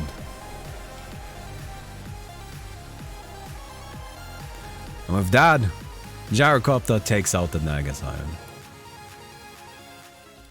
Alright then, chat. Gyrocopter gonna be fighting again. This time against the Slark.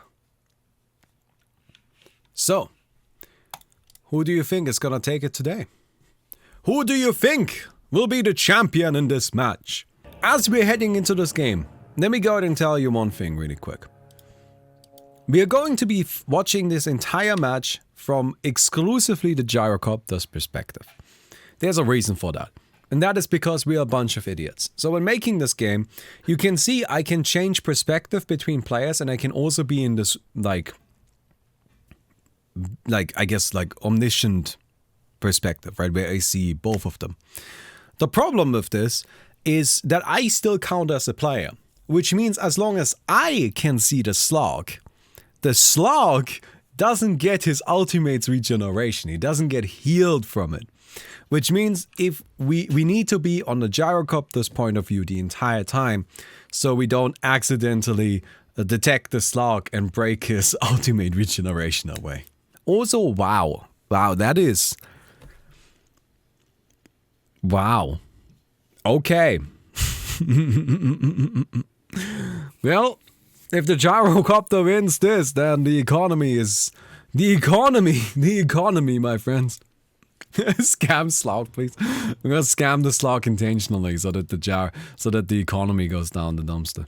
No, we will not be doing that. Alright. Gyrocopter finding the Slark already. Slark going in immediately. Oh, this is a very tanky Slark. Double heart? That's some wild stuff. Alright, chasing down this Gyro. No, Gyro's invisible right now. Oh, okay. Slark going in again. Just gonna continue staying invisible here. Yep, the double hard with the pirate hat. Alright, just pirate hat for attack speed and then tanking up. Oh no! The BKB resulting in the Slark yeeting himself out of there. And there we go! Wow. We're gonna go ahead and queue up the Slark's theme song for this next fight, because now the Slark is the underdog.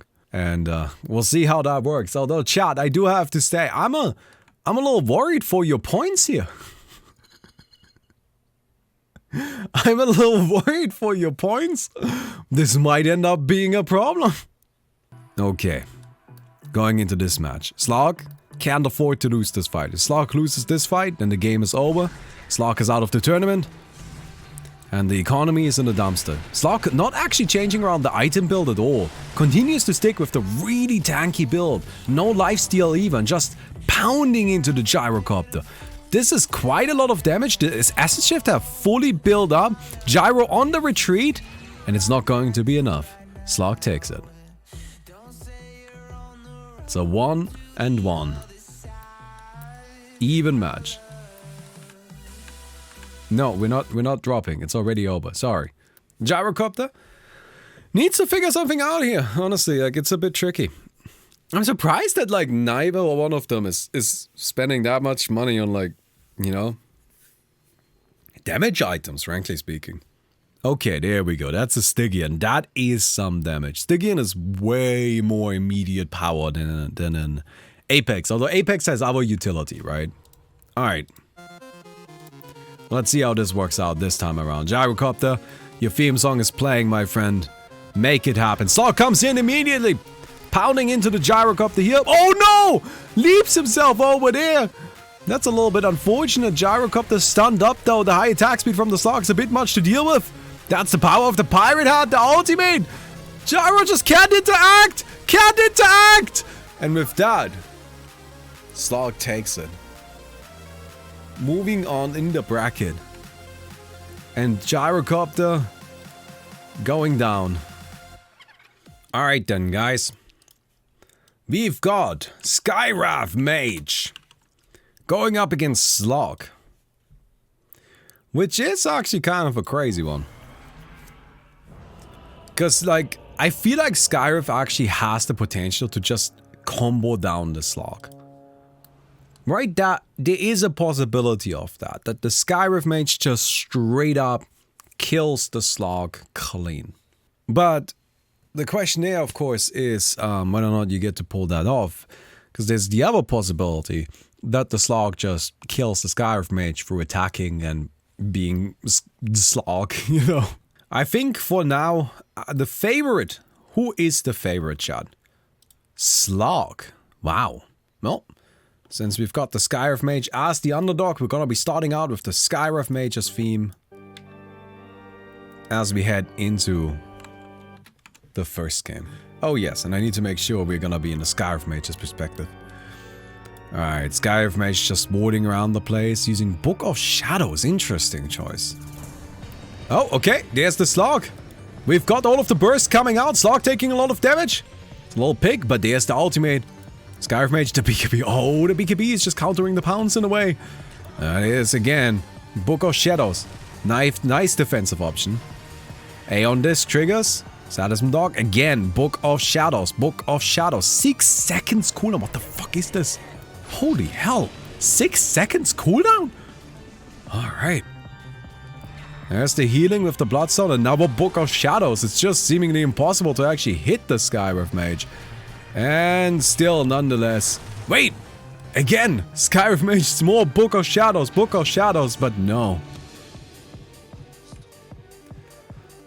Ends up going down. It was a good attempt. I mean, this is actually kind of crazy. Like, this has 8 seconds cooldown? That's like very low, isn't it? Like, that's kind of really... I did not know that had that low a cooldown. Alright, into the next fight we go. Skywrath mage, not swapping too much out. Picking up a Wind Waker, I like that. That lets you get out of situations while also, you know, fixing up the positioning a bit. There's the Slark. Nice blink out. Gonna go ahead and get some of these. Oh, that's a lot of damage. Is that enough? Oh, silence. Duels on the Slark, on the opposing Slark. Oh no, the BKB comes out though. Sadism Dog now on the retreat. Book of Shadows.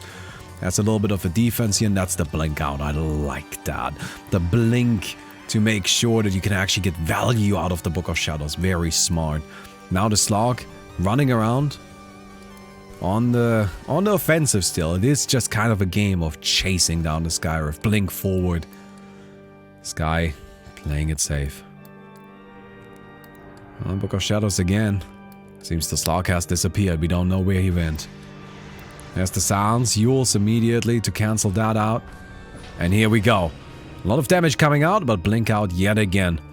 Getting silenced by the Aeon Disc. Not Aeon Disc. Mirror Shield is just a big concern, right? You don't want to do that. You don't want to deal with that. Here we go. Abyssal Blade connects. Alright, Yules yet again. Skywrath mage manages to escape from that. Activates the Book of Shadows, and then we're gonna see a blink out, I assume. There we go. Yet again, the grind to just like slowly chip away the Slark. I'm not sure what resource we are chipping away at. But it must be something. BKB is active.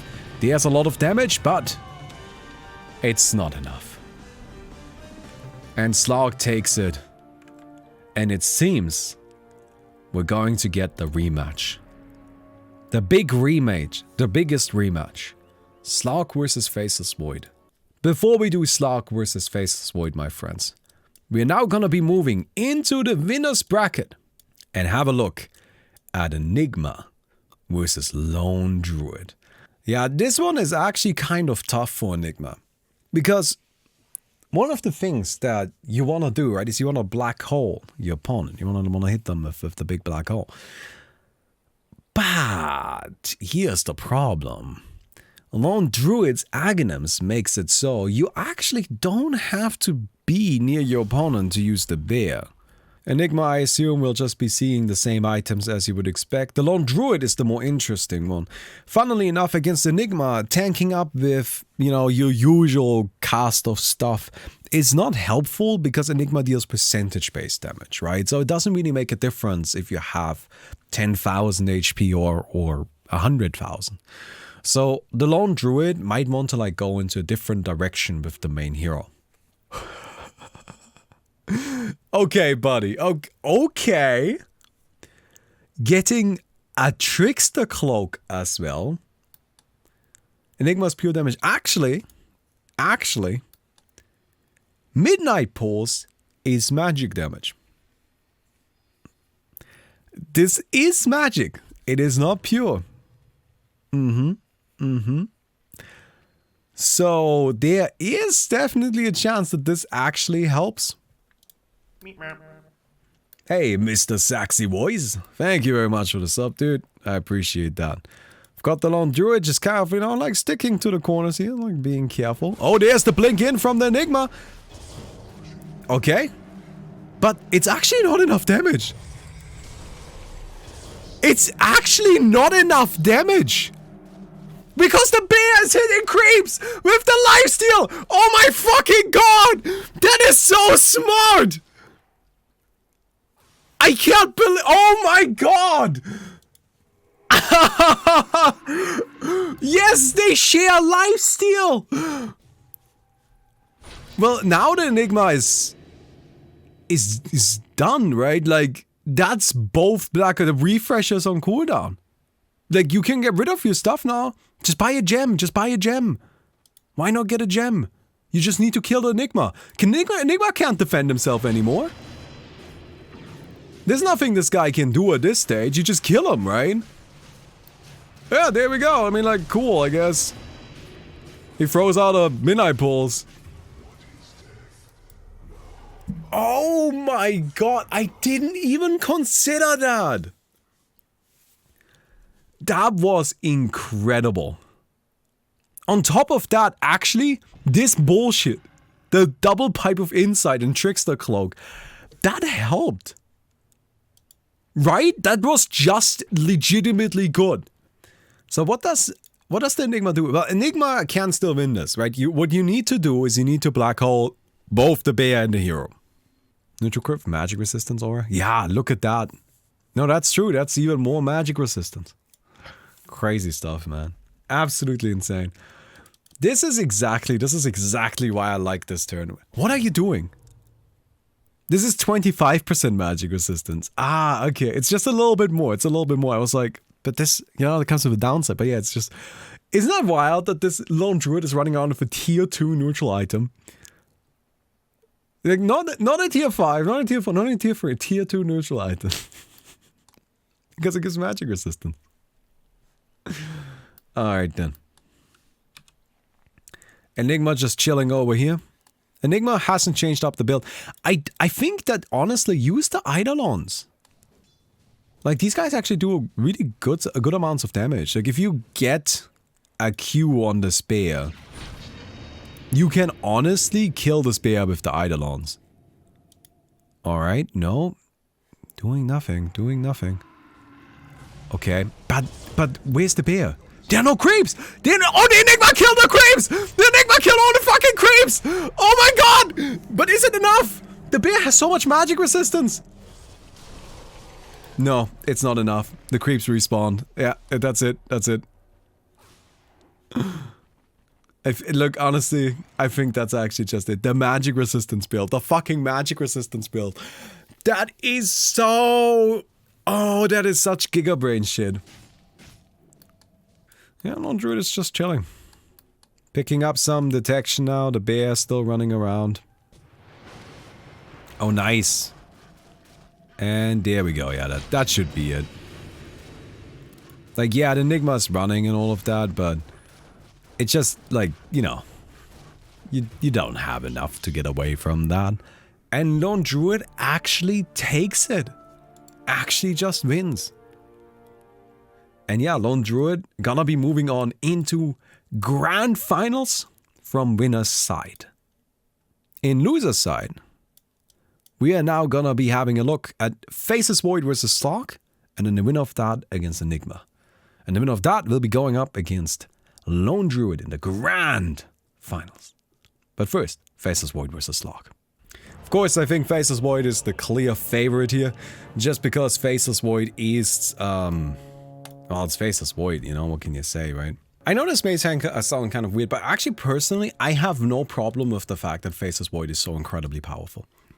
I actually think that's what makes these tournaments kind of fun.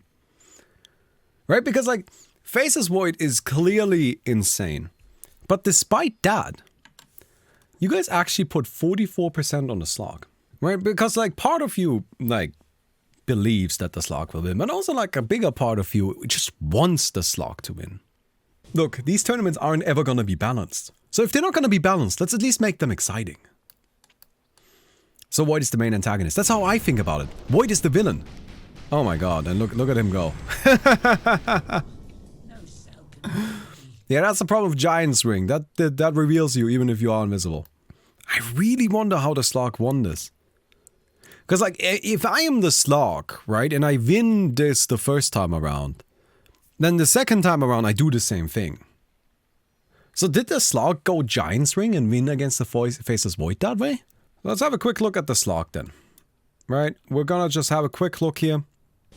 So, double hard, just very tanky. We do need to go back to the Faceless Void vision though. Alright. Faceless Void puts down the sentry. And that's it. Oh, there's the A on this. Refresh, and yeah. Ah, well, that was quick. That definitely didn't take all that long. But that's Faceless Void for you. That's why he's the villain. Now, next up is, this is one I couldn't do. Enigma versus Faceless Void. Now, what I expect here is that people are gonna be hating on our little Enigma buddy. Oh, man. But, we'll see. We'll see how it goes, right? So, Enigma here. Going for Manta? Ah, clever. Even using Illusionist's Cape to summon an additional illusion. Okay. Very interesting. Faceless Void just going for Faceless Void stuff. Arcane Blink. Okay, something a bit more aggressive, I suppose. Hey, Ethically Free, thank you so much for the Twitch Prime. And well, we'll be going into this match. We'll see how it works out here. Both sides actually spawned in very close to each other. Like they're like right around the corner. It's definitely a matter of initiation. Whoever catches the other first, that's gonna make a big difference here. Okay, that's an illusion. But Faceless Void knows that these are illusions, right? Like that's fine. Oh, but is that the real one? Is that the real one? Goes in? Smart. Holds the chrono. Plays it carefully. Good blink out. There's more illusions. What's the vision here? Faceless Void does actually see everything in this area. Yeah. Well, Enigma is a bit more... has a bit less visibility. Oh, yeah, this is kind of a bad spot to hide with these 3 wards covering that. Makes it a bit rough. Enigma hiding in the jungle for now. Yeah, okay. Enigma still being in the jungle. Something that's important to remember here is that Enigma is trying to stall. Trying to get the... get the chrono. Yeah, trying to get the Faceless Void to use a...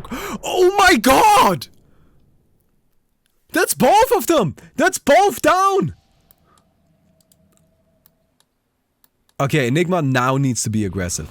Oh no, gets trapped! But that's, yeah, no, here we go. What? What? No! You're affected by... No! You're affected by your own stun! Oh! Dear God. This is what I was talking about earlier, right? The thing about Faceless Void is that Faceless Void has Chronosphere, and Chronosphere is just not fair. Right? It is just not fair. And when you take Chronosphere away, you're left with a very good hero. like really good. Like really quite, like honestly still top 10 potential, right? Okay, like in the ranking of all of the heroes, right? Like how good are they for this format? Where do you put Faceless Void without Chronosphere? Just, you don't have Chronosphere, nothing to replace it either, just Faceless Void, but no Chronosphere. Where would you put him? Alright, still, yeah, he's still up there, right? He's like top 10, top 20 maybe. He's still pretty high. He's not the best because he doesn't have an ultimate, but like, it's still really good. And that's kind of the problem, right? Even if you manage to somehow bait this shit out in a way that you don't have to deal with the Chronosphere anymore, you still have to deal with a really strong hero. Okay, Enigma. That's such a shame. And now just ditching the plan. Okay. I get it. I get it. You spend so much time and effort, so much mental energy trying to make this work. And then it just didn't. It just didn't work. And it's unfortunate and it sucks and you're not happy about it, right? But god freaking damn it. It is just so unfortunate the way the last fight went. So unfortunate. Alright, there's the Enigma. Just with the singular illusion here. Wait, which one of these is real? Yeah, this one is actually a real guy, right? Like, the Enigma was actually trying to confuse the Void there by moving the real Enigma over there. Alright, no, that misses. That's not that big of a deal. You can actually stall out the BKB cooldown. This is a possibility. Especially since it was used after the Arcane Blink, reducing the cooldown of it a good amount. Nice. Anyway. That's actually funny. Oh, there's the chrono. Yeah, that's it. Refresh a second chrono. Very early on that, but you know, you don't have to do it perfectly. It doesn't really matter. And Faceless Void takes it. And with that, we have our grand finals figured out.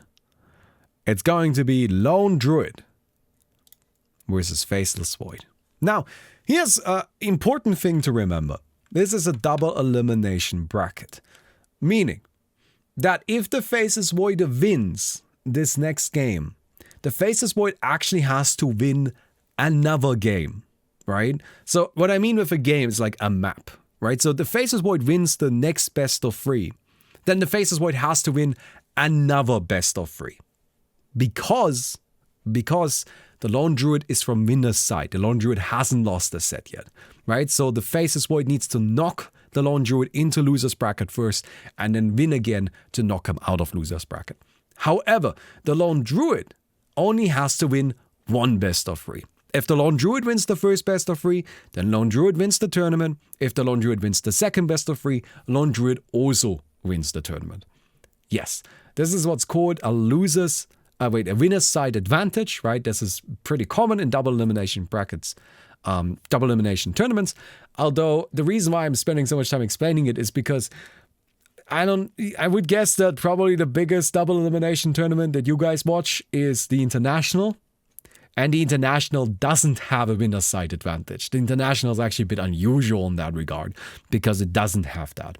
Now, here is the fun thing about this, alright? We saw some very curious technologies, some very curious strategies from the Lone Druid while fighting the Enigma. Most notably, using the Spirit Bear on another place on the map to hit creeps to heal the bear, to heal the main hero. So it's more difficult for the Enigma to deal the damage that's needed. That will also work. Anyway, we're going to be going into this match here. Lone Druid tanking up. Yes. Where is the bear? That's the important question. Bear running around here. Picking up an E-Blade. Very smart. Something that will work from outside of the Chronosphere to deal with the Faceless Void attacking. Faceless Void going for a very attack damage heavy build. Picking up a Mirror Shield as well. Lone Druid tanking up. Very smart, right? I think here's something that doesn't really work against Enigma. Against Enigma, I said you can't just have a crazy amount of HP because Enigma does percentage-based damage. That's not true against Faceless Void. Faceless Void, you can actually just tank. assuming you're tanky enough, you can actually just take the hits. That is fine. That is a possibility. And if I'm completely honest, I think this Faceless Void actually did a poor job itemizing. While the Faceless Void does have 2 Divine Rapiers, which is scary, don't get me wrong, this guy has 370 attack speed. This is actually not that much attack speed. Right? It's just not that much attack speed. Which does make things a bit difficult. Also, Lone Druid for getting a neutral item. That's a bit unfortunate here. But, well, at least we have the pirate hat on the bear. That's the important thing. Crab Wraith. Oh, do you guys want to Crab Wraith this? Alright, you know what? It is the Wiggle tournament. I think Crab Wraith is our official Wiggle tournament theme song, if nothing else. Alright then, everybody. Crab Wraith just for you, my friends. Alright, they're both just chilling.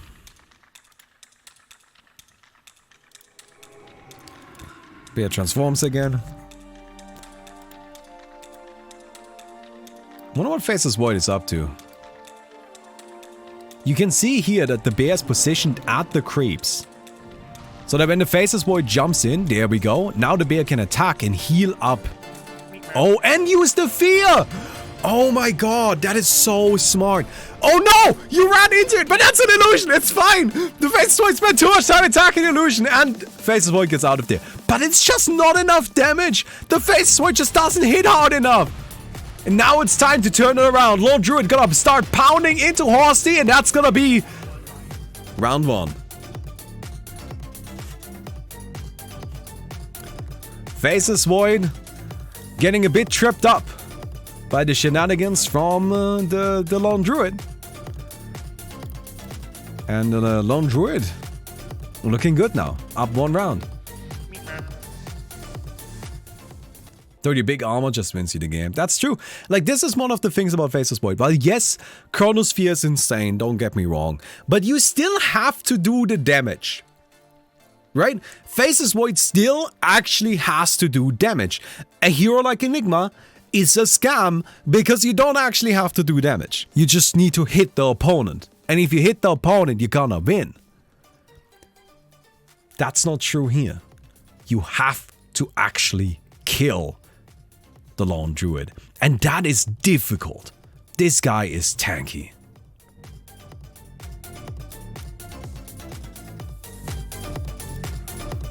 Leap forward.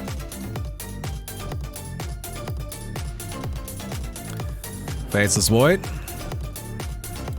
Gonna be, like, it's just kind of like trying to dodge this Lone Druid right now. Changing up the item build pretty significantly, going for more attack speed, which is very good. Look, it's just not a good idea to only go for damage. You just don't deal any damage that way, funnily enough, you know? Alright. Gets the leap. There we go. That's the good chrono. Hits both of them. Refresh. And it's just not enough damage. It's just not enough damage. Okay, gonna keep hitting the Lone Druid. The transformation, and that's gonna do it. The panic was a bit much right there. You could feel that the Lone Druid was just like, fuck, fuck, fuck, fuck, fuck. And then the bear didn't do anything. Alright? If the bear had come in right there, get a few hits, the lifesteal gets the Lone Druid going again. But, unfortunate. It's a 1-on-1. It's okay. It's okay. The Lone Druid can still make this happen, right? We're gonna be going into the next match again.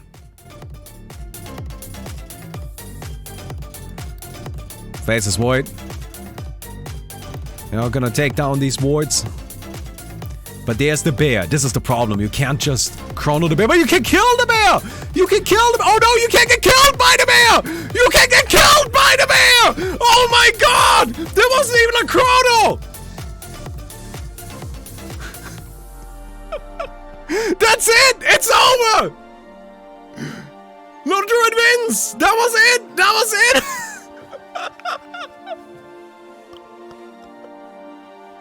Oh my god! Lone Druid! Our champion! Our hero! standing atop the mountain, beating down everybody, closing out the tournament. And that is it. We are done.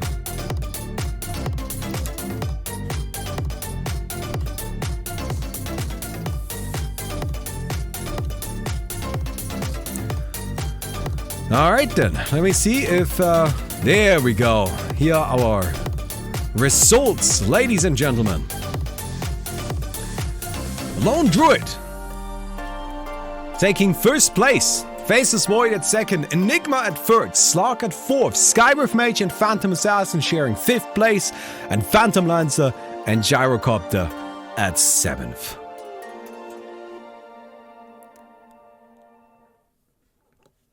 I hope you guys enjoyed the tournament. I hope you guys had a good time. I gotta be completely honest, we didn't have, like the same exciting storylines that we had last tournament. Last tournament was really quite special, but I think we still had a really good time with everything. It was still all around very enjoyable. I know I had a good time. I hope you guys did too. Now, I do kind of want to talk really quickly about what we're gonna do with these tournaments going forward. So, the Wiggle format has really proven itself as, I think, something that is very entertaining, right? But it does require kind of like something new. I really like what we currently have in terms of like the custom game setup we are using. I think the wards, the map, all of that is perfect. I have no complaints. But I think the next time we're going to do this, and there will be a next time, but I think the next time will be after the next big patch. Right? So instead of just doing one every few months, what we're gonna be doing is we're gonna be waiting until there's a large change to the Dota heroes and how they all work, right? Which is every few months, it's like twice a year. And then after that, we will do another Wiggle tournament. And I think that will make it so that every time we do it, it'll feel really special. And then also, it will always feel like it's a, big, crazy thing with unexpected things that can happen. Right? Now, that doesn't mean that we're not going to do any more events. What I want to do next is I want to do an Atomic War tournament. Maybe that's just me, but I want to do an Atomic War tournament. That kind of sounds like fun. Anyway, I hope you guys enjoyed it. I hope you had a good time with the tournament. And I guess I'll see you with the next thing that we do.